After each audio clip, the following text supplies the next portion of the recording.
आज दिनांक 27 रोजी राष्ट्रवादी काँग्रेस पार्टी या संघटित कामगार विभागाच्या वतीने विभागीय महसूल आयुक्त यांच्या कार्यालयावर मोर्चा काढण्यात आला। असंघटित व घरेलू कामगार यांना घरकुल योजनेचा लाभ, कामगार आयुक्त कार्यालयाकडून दिला जाणारे भांडे व गृहोपयोगी वस्तू यांचे सरसकट वाटप व्हावे, तसेच घरेलू कामगार, असंघटित कामगार यांना सरकारी दवाखाना व महानगरपालिका दवाखान्यामध्ये मोफत आरोग्य सेवा द्यावी, तसेच जे घरेलू कामगार, असंघटित कामगार 60 वर्षापुढील आहे अशांना नोंदणीप्रमाणे संजय गांधी निराधार व श्रावणबाळ वृद्धापकाळ योजनेअंतर्गत मोबदला पेन्शन स्वरूपात द्यावा।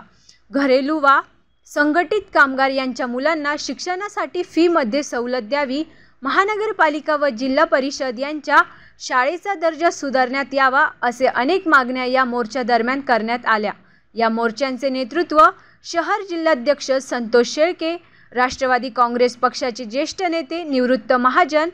आरंगळे, नाशिक रोड विभागाचे अध्यक्ष मनोहर कोरडे, कार्याध्यक्ष योगेश मिसाळ, शहर संघटक बबन गायकवाड, अमर नारायणे, आकाश घोडे, राजू पवार, प्रवीण कुशारे, महिला आघाडी मनीषा शिंदे, पूजा हिरे, रुपाली कापसे, आशा कुंदे, संगीता महालकर, अर्चना कुलकर्णी, नागेश भडांगे, दीपक चावरे आदी महिला व पुरुष मोठ्या संख्येने उपस्थित होते।